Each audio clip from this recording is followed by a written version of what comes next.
बहुत लंबे टाइम से पैरालिसिस होने के बाद पेशेंट्स को चलने में बहुत ही ज़्यादा दिक्कत आती है।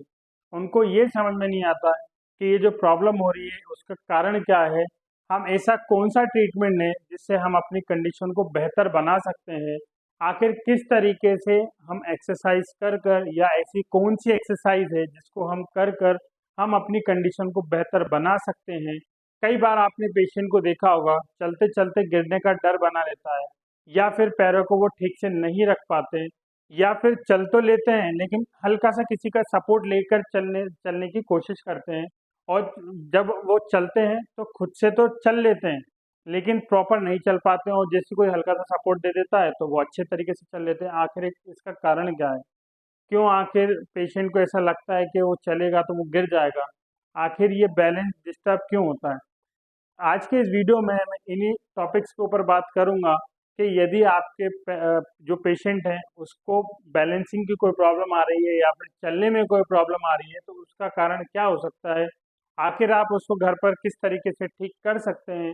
ऐसी कौन सी एक्सरसाइज है जिसको आप घर पर कर अपनी पैरालिसिस की कंडीशन को बेहतर बना सकते हैं। तो वीडियो को शुरू करने से पहले मैं आपसे निवेदन करूंगा, यदि आप हमारे चैनल पर नए हैं तो हमारे चैनल को लाइक शेयर एंड सब्सक्राइब ज़रूर कीजिएगा। हमने पहले भी बहुत सारी एक्सरसाइज पर वीडियो बनाई है जो कि पैरालिसिस के पेशेंट को करनी चाहिए। यदि आप हमसे ट्रीटमेंट लेना चाहते हैं तो आप हमारे सेंटर पर आकर विजिट कर सकते हैं और अपनी कंडीशन के हिसाब से एक्सरसाइज को प्लान करवा कर आप हमसे एक्सरसाइज ले सकते हैं। तो चलिए वीडियो को शुरू करते हैं। यदि आप भी पैरालिसिस के पेशेंट हैं या आपके घर में कोई पैरालिसिस का पेशेंट है तो या यदि वो चल रहे हैं तो चलते वक्त एक चीज़ नोटिस कीजिएगा कि जब आपके पेशेंट चलते हैं तो उनका नॉर्मल पैर यदि ये राइट लेफ्ट वाला है और उनको राइट साइड में पैरालिसिस है तो वो कुछ इस तरीके से पैर को रखते होंगे। लेकिन जब वो लेफ्ट वाले पैर को भी रखते हैं तो बहुत ही ज़्यादा दूरी पर नहीं रख पाते। ठीक है, कुछ इस तरीके से वो चलते हैं। आखिर इसका कारण क्या होता है? देखिए क्या होता है, हमारी जो मांसपेशियाँ होती हैं वो हमारी मांसपेशियाँ यहाँ पर जो हिप की मांसपेशियाँ होती है, जो पेल्विक रीजन की मांसपेशियाँ होती हैं वो बहुत ही ज़्यादा टाइट हो जाती है, जिसके कारण हमें बहुत दिक्कत आती है चलने में।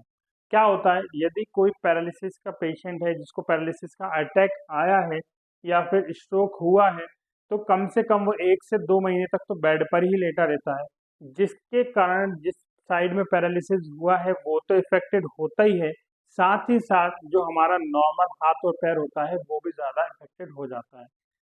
हम लोग क्या करते हैं, हम लोग हमेशा से इफेक्टेड साइड पर ही ट्रीटमेंट करवाते हैं, जिसके कारण हमें जो रिजल्ट चाहिए वो प्रॉपर नहीं मिल पाता, जो कि सबसे बड़ी गलती है।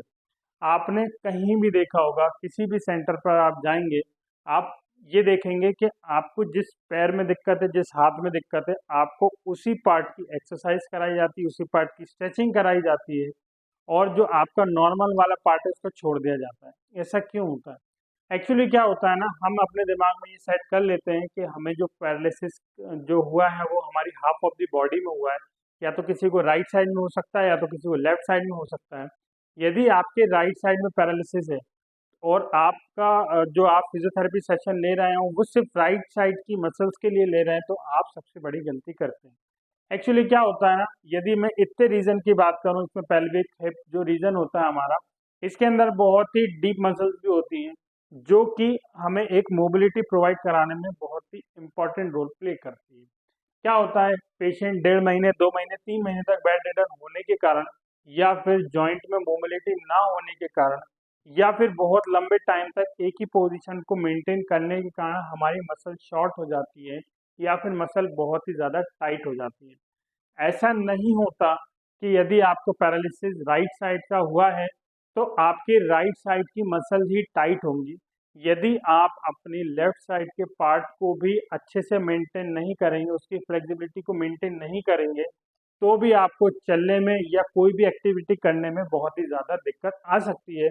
अभी मैं आगे की वीडियो में दिखाऊंगा कि यदि आपके आपके घर में कोई पैरालिसिस का पेशेंट है तो आप जब उस पर ऑब्जर्व करोगे तो आपको क्या क्या चेंजेस मिलेंगे, जिससे आपको लगेगा कि नहीं, हाँ, कोई तो प्रॉब्लम्स है जो हम इग्नोर कर रहे हैं, जिसका हम ट्रीटमेंट नहीं ले पा रहे हैं और फिर बोलते हैं लोग कि पैरालिसिस के अंदर रिजल्ट नहीं मिलते।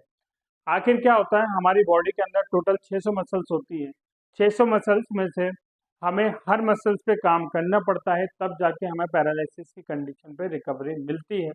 कई लोग सोचते हैं कि एक एक्सरसाइज, दो एक्सरसाइज या तीन एक्सरसाइज करने से हम अपनी पैरालिसिस की कंडीशन को ठीक कर सकते हैं, या फिर आधे घंटे या 45 मिनट की एक्सरसाइज करने से हमारी कंडीशन ठीक हो सकती है।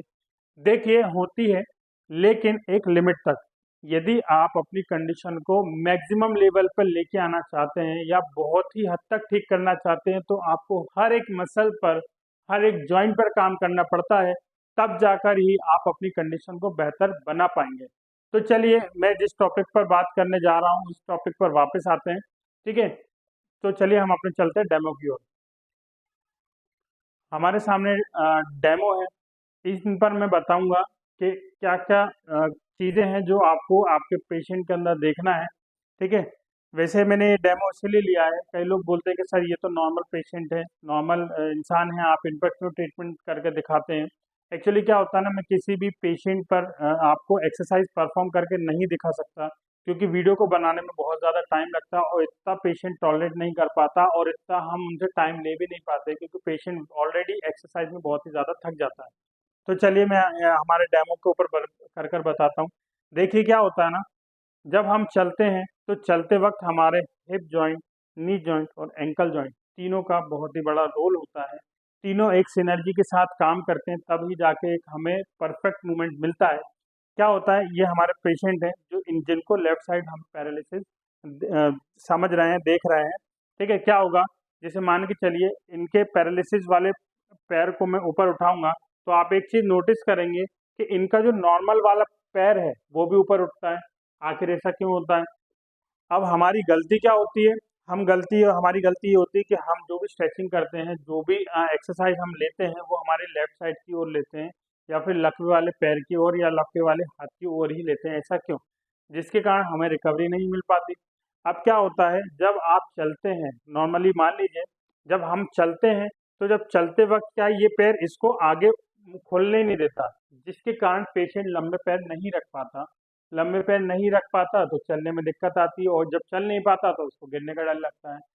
तो एक ये बहुत ही बड़ा कारण होता है कि पेशेंट को चलते वक्त गिरने में डर लगता है। एक रीज़न ये हो गया। दूसरा रीज़न ये हो सकता है कि पेशेंट कई बार चलते चलते, नॉर्मल भी होता है तो भी चलते चलते गिर जाता है, जिसके कारण एक उसको मन में एक डर बैठ जाता है। वो एक साइकोलॉजिकल रीज़न है। तो उसके लिए तो आपको पेशेंट को मोटिवेट करना पड़ेगा, लेकिन पहली वाली कंडीशन के लिए मैं आपको बता देता हूँ कि आप उसको किस तरीके से कम कर सकते हैं और कौन कौन सी एक्सरसाइज है जिसको आप कर सकते हैं। ठीक है, सबसे पहले हम क्या करेंगे, सबसे पहले हमारा जो काम होता है वो इस सिनर्जी को तोड़ना होता है, और जो मसल मसल बहुत ही ज़्यादा टाइट हो गई है उनको लूज करना होता है। अब उसको आप किस तरीके से लूज कर सकते हैं? देखिए, सबसे अच्छी टेक्निक जो होती है आपकी स्ट्रेचिंग होती है, क्योंकि स्ट्रेचिंग ऐसी टेक्निक होती है जिसको आप घर पर भी इजीली परफॉर्म कर सकते हैं, और जो आपकी जो मसल है उसको अच्छी तरीके से लूज कर सकते हैं। तो आपको क्या करना है, जैसे मान के चलिए आपके जो लेफ्ट साइड में पैरालाइज्ड है, हमारे जो सामने डेमो है उनको लेफ्ट साइड में पैरालाइज्ड है, आप उसको स्ट्रेच करेंगे। स्ट्रेच किस तरीके से करेंगे? देखिए, इस तरीके से आप स्ट्रेच करेंगे। इनका जो एंकल और नी और हिप तीनों एक ही लेवल पे होना चाहिए। ठीक है, इस तरीके से अपने कंधे पर इनके एंकल को रखकर दोनों हाथों से घुटनों को अंदर की ओर दबाएंगे। ठीक है, और इसको धीरे धीरे आगे ले जाने की कोशिश करेंगे। ये हो गई हमारी ये पार्ट की इफेक्टेड साइड की स्ट्रेचिंग। इस चीज़ में आपको क्या ध्यान रखना है, इस चीज़ में आपको ये ध्यान रखना है कि इनका जो राइट साइड का पैर है वो ऊपर की ओर उठे ना।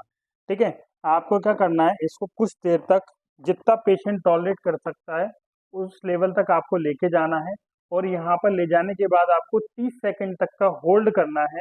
ठीक है, इससे क्या होगा, इनकी जो मसल्स है, जो हैमस्ट्रिंग मसल है, जो काफ मसल है, वो थोड़ी सी लूज हो जाएंगी। ठीक है, इस तरीके से आपको 30 सेकंड तक होल्ड करना है, फिर छोड़ना है। फिर 30 सेकंड तक फिर से वापस लेके जाना है, फिर होल्ड करना है, रोक के रखना है, फिर वापस लेके जाना है, फिर आपको लेके जाना है, 30 सेकंड होल्ड करना हो, फिर वापस लेके आना है। ठीक है, इससे क्या होगा, इनकी हैमस्ट्रिंग और काफ मसल लूज हो गई। ठीक है, ऐसा आपको एक दिन में कम से कम 2 बार करना है, एक सुबह और एक शाम। ठीक है, अब इसके बाद नेक्स्ट क्या करना है, इसी पोजीशन पे लेकर आकर आपके जो पेशेंट है उनके पेशेंट के पंजों को नीचे की ओर खींचना है। ठीक है। अब नीचे की ओर आप खींचेंगे तो उनको बहुत ज़्यादा स्ट्रेच फील होगा इस लेवल पर, मतलब काफ के लेवल पर। ठीक। इसमें भी हमें क्या ध्यान रखना है, इस स्ट्रेचिंग में हमें ये ध्यान रखना है कि इनका जो पेशेंट का नॉन इफेक्टेड साइड का जो पार्ट है वो ऊपर की ओर उठे ना। ठीक है। यदि ऊपर की ओर उठ रहा है तो आपको क्या करना है, उसको नीचे की ओर दबाना है। ठीक है। कुछ इस तरीके से नीचे की ओर दबाएंगे। ये हो गई हमारी पहली स्ट्रेचिंग। ठीक है। अब नेक्स्ट स्ट्रेचिंग आती है हमारी नॉन इफेक्टेड साइड की, मतलब जिस साइड में हमें पैरालिसिस या हमारे पेशेंट को पैरालिसिस नहीं है उस साइड की हमें स्ट्रेचिंग करनी है। उस साइड के जब आप स्ट्रेचिंग करेंगे तो आपका ये वाला पैर भी कई बार उठ सकता है क्योंकि आपकी मसल बहुत ही ज़्यादा टाइट है। तो आपको क्या करना है, आपको इसको भी कुछ इस तरीके से ले जाकर 30 सेकंड तक होल्ड करना है। इसमें भी हमें एक चीज़ ये ध्यान रखना है कि पहला जो नॉन इफेक्टेड साइड है वो ऊपर उठे ना, जो हमारा दूसरा पैर है वो ऊपर की ओर ना उठे। और एक चीज़ और ध्यान रखना है कि जब आप ये स्ट्रेचिंग को परफॉर्म करें तो ये घुटना इस तरीके से मुड़े ना, बिल्कुल स्ट्रेट होना चाहिए। ठीक है। आपका पूरा ये कुछ इस तरीके से आपका जो पैर, आपके जो पेशेंट है उसका पैर बिल्कुल स्ट्रेट होना चाहिए। यहाँ से मैंने इसको स्टेबल कर दिया और दूसरी चीज़ मैंने इनको घुटने को अंदर की ओर दबा दिया ताकि जो स्ट्रेच है वो प्रॉपर आए। ठीक है। ये होगा हमारी नॉन इफेक्टेड साइड की स्ट्रेचिंग। ठीक। अब हमें क्या करना, हमारी नेक्स्ट स्ट्रेचिंग आती है हमारी इस लेवल तक, यानी हमारे जो कूल्हे की मांसपेशियां हैं उसको स्ट्रेच करना पड़ता है ताकि आपको चलते वक्त किसी प्रकार की कोई रुकावट ना आए। ठीक है। उसके लिए हम क्या करेंगे, उसके लिए हम जो नॉन इफेक्टेड साइड जिसमें पेशेंट को पैरालिसिस नहीं हुआ है उसको दूसरे पैर के घुटनों के ऊपर रखकर कुछ इस तरीके से पीछे की ओर पुश करेंगे। ठीक है। कुछ इस तरीके से पुश करेंगे। पेशेंट को हो सकता है बहुत ही ज़्यादा पेन फील हो या बहुत ज़्यादा स्ट्रेच फील हो, लेकिन आपको परेशान नहीं होना। आपको इस एक्सरसाइज, इस स्ट्रेचिंग को कंटिन्यूस परफॉर्म करना है। पेशेंट को इस लेवल तक, ये ग्लूटियल रीजन है जो कूल्हे के एरिया के अंदर स्ट्रेच फील होगा। आपको इस पोजीशन पे पेशेंट को 30 सेकंड तक होल्ड करना है, फिर छोड़ना है, फिर 30 सेकंड तक होल्ड करना है, फिर छोड़ना है, और फिर 30 सेकंड तक होल्ड करना है, फिर छोड़ना है। ठीक है। ऐसा आपको सुबह शाम 2 टाइम घर के अंदर परफॉर्म करना है। सेम हमें इस पैर की भी स्ट्रेचिंग करनी चाहिए। ठीक है। जो कि हमारा इफेक्टेड साइड है। इससे क्या होगा, जब आप चलते हैं तो आपको ऐसा नहीं लगेगा कि आपके पैर जाम हो रहे हैं या फिर जाम हो रहे हैं, या फिर आपको चलते वक्त गिरने का डर भी कम हो जाएगा। ठीक है। कुछ इस तरीके से आपको स्ट्रेचिंग करनी है। ठीक। अब नेक्स्ट स्ट्रेचिंग आती है हमारी स्टैंडिंग पोजीशन पर, मतलब पेशेंट को खड़े होकर हमें स्ट्रेचिंग देनी है। आप किस तरीके से दे सकते हैं, देखिए स्टैंडिंग पोजीशन पे यदि पेशेंट को लेफ्ट साइड पैरालाइज है, जैसे मान लेता हूँ लेफ्ट साइड पैरालिसिस हुआ है, तो आप क्या करेंगे, पेशेंट के जो राइट साइड का पैर है उसको आगे की ओर कुछ इस तरीके से लेके आएंगे। ठीक है। इस पोजीशन को आपको मेंटेन करना है। देखिए मैं तो नॉर्मल हूँ, लेकिन जो आपके पैरालिसिस का पेशेंट होगा वो क्या करेगा, पैर के पंजे को कुछ इस तरीके से ले जाएगा, या पैर को कुछ इस तरीके से मोड़ेगा, या फिर पैर को कुछ इस तरीके से लेके जाएगा। ठीक है। लेकिन आपको क्या करना है, आपको इसको अच्छी तरीके से मेंटेन कराना है ताकि आप जिस मसल को स्ट्रेच करना चाह रहे हैं, जिस मसल्स पे आप काम करना चाह रहे हैं उस पर प्रॉपर तरीके से लोड या फिर स्ट्रेच आए। तो आपको क्या करना है, यदि आपको आपने इस पोजीशन को मेंटेन करवा लिया है तो आपको क्या ध्यान रखना है, आपके जो पेशेंट की जो पैर की पोजीशन है बिल्कुल स्ट्रेट होनी चाहिए। ना ही पैर इधर होना चाहिए ना ही इधर होना चाहिए, बिल्कुल स्ट्रेट होना चाहिए। ये तो हो गया नॉर्मल पैर की बात। और दूसरे पैर जिसमें आपके पेशेंट को पैरालिसिस हुआ है लेफ्ट साइड में, उसका जो पैर है बिल्कुल स्ट्रेट होना चाहिए, ऐसा नहीं होना चाहिए, ऐसा नहीं होना चाहिए। स्टार्टिंग में पेशेंट हो सकता है ऐसे गिरने का डर बना रहे, या फिर जब वो पैर को पीछे लेके जाए तो इससे ज़्यादा पैर को पीछे नहीं ले जा पाए। तो आपको क्या करना है, आपको परेशान नहीं होना है। स्टार्टिंग में हो सकता है पेशेंट को इस पोजीशन को मेंटेन करने में दर्द भी हो या फिर ज़्यादा स्ट्रेच भी फील हो। तो आप क्या करेंगे, यदि पेशेंट आपका इससे ज़्यादा पोजीशन को मेंटेन नहीं कर पा रहा है तो आप इसी पोजीशन को 5 मिनट तक मेंटेन करने की कोशिश कीजिए। हो सकता है स्टार्टिंग में पेशेंट 1 मिनट 2 मिनट या आधे मिनट से ज़्यादा नहीं कर पाए, और जो पैरों की जो दूरी है वो इससे ज़्यादा नहीं कर पाए, लेकिन आपको परेशान नहीं होना। इसको आप धीरे धीरे धीरे कंटिन्यूटी में लेके आइए। ताकि आपका जो मसल है उसमें खिंचाव बना रहे और धीरे-धीरे उसकी फ्लेक्सिबिलिटी वापस आ जाए। ठीक है, आप क्या करेंगे, मान के चलिए स्टार्टिंग में हो सकता है इतना पैर गया, नेक्स्ट डे आप देखेंगे तो थोड़ा-सा बढ़ा हुआ मिलेगा और नेक्स्ट डे देखेंगे तो और आपको पैर की जो गैप है, पैरों के बीच में वो बढ़ा हुआ मिलेगा। ठीक है? अब इसके अंदर क्या करना है, जो हमारे जो सपोर्टर रहेंगे, जो हमें पकड़ने का काम करेंगे, जो पेशेंट के अटेंडर रहेंगे, जो फैमिली फैमिली मेंबर रहेंगे, वो क्या करेंगे, पेशेंट का जो ट्रंक है उसको मेंटेन करेंगे। ऐसा नहीं होना चाहिए पेशेंट ऐसा जा रहा है या फिर इस पोजीशन पे आ रहा है या फिर ऐसे झुक रहा है, ऐसा नहीं होना चाहिए। यदि आपका पेशेंट कुछ इस तरीके से झुका हुआ है तो आप उनको यहाँ से धक्का देकर और इस तरीके से धक्का देकर उसको सीधे खड़े करिएगा, ताकि उसका जो वर्टिब्रा का अलाइनमेंट है उसमें कोई प्रॉब्लम ना आए और जिस मसल पे हमें लोड चाहिए उस मसल पे ही लोड आए, इसके अलावा किसी मसल पे लोड ना आए। ठीक है, ये तो हो गया हमारे लेफ्ट साइड के लिए मैंने बताया था। सेम आपको क्या करना है, सेम आपको दूसरे पैर पर भी करना है। ठीक है, इस पैर में पेशेंट को बहुत ही ज़्यादा दिक्कत आएगी। क्यों? क्योंकि जो पैरालिसिस का पैर है, जिस साइड में पेशेंट को पैरालिसिस हुआ है उसी जगह पर सबसे ज़्यादा लोड आएगा। तो स्टार्टिंग में ये पेशेंट एक्सरसाइज को पूरी तरीके से या फिर अच्छी तरीके से परफॉर्म नहीं कर पाएगा। धीरे धीरे धीरे आपको इसको मेंटेन करवाना पड़ेगा। अब पूछते हैं आपको कि इस एक्सरसाइज को कितनी बार परफॉर्म करनी चाहिए। देखिए, स्टार्टिंग में पेशेंट 1 मिनट, 1.5 मिनट या हो सकता है आधे मिनट तक ही इस एक्सरसाइज को परफॉर्म करते रहे, लेकिन आप क्या करेंगे, इसको एक दिन में सुबह और शाम 2 टाइम भी करा सकते हैं। बस मैंने जैसा बोला है, आपको क्या सावधानी रखनी है, आपके साथ एटलीस्ट 2 अटेंडर होना चाहिए, ताकि जब यह स्ट्रेचिंग परफॉर्म करें तो आप गिरे ना और अपने आप को सेफ रख सकें। ठीक है, अब नेक्स्ट और लास्ट स्ट्रेचिंग आती है हमारी, ये भी हमें स्टैंडिंग पोजीशन पे परफॉर्म करनी है। इसके अंदर हमें क्या करना है, देखिए इसके अंदर हमें लंजिस पोजीशन पे आना है। ठीक है, मैंने जैसे कि पहले वीडियोस के अंदर बताया था कि लंजिस क्या होता है। यदि आपने हमारी वो वीडियो नहीं देखी तो आप हमारे वीडियो को पहले की वीडियो में जाकर देख सकते हैं। हमें क्या करना है, हमें इसे लंजिस पोजीशन पे आना है और जो हमारा पैर है उसको कुछ इस तरीके से धीरे धीरे आगे की ओर खिसकाना है।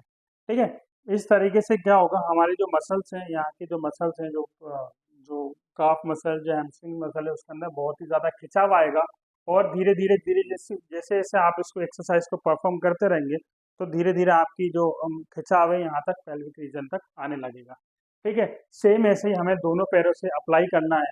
अब इससे होगा क्या, अब इससे क्या होगा, आपकी जो मांसपेशियां हैं, जो डीप मसल्स हैं, उसके अंदर बहुत ही अच्छी तरीके से खिंचाव आएगा, जिसके कारण आप जब चलते हैं तो आपके जो पैरों के बीच की दूरी है वो बढ़ जाएगी और इसके बढ़ने से आपके जो गिरने का डर है वो भी कम हो जाएगा। ये थी कुछ बेसिक सी स्ट्रेचिंग, जिसको आप घर पर परफॉर्म कर कर अपने जो हिप है, जो पेल्विक रीजन की मसल्स हैं, उसके अंदर अपनी मसल्स की रेंज को या फ्लेक्सिबिलिटी को बढ़ा सकते हैं। हर पेशेंट के हिसाब से एक्सरसाइज अलग अलग होती है।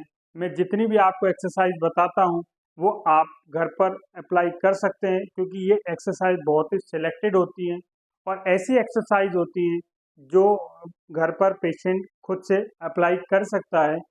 इस वीडियो का बनाने का मतलब मोटिव ये होता है, ताकि ऐसे पेशेंट जो ग्रामीण क्षेत्र में रहते हैं और उनके यहाँ पर फिजियोथेरेपी की फैसिलिटीज़ अवेलेबल नहीं है, वो ये देखकर आप कुछ हद तक अपने पैरालिसिस की कंडीशन को बेहतर बना सकते हैं।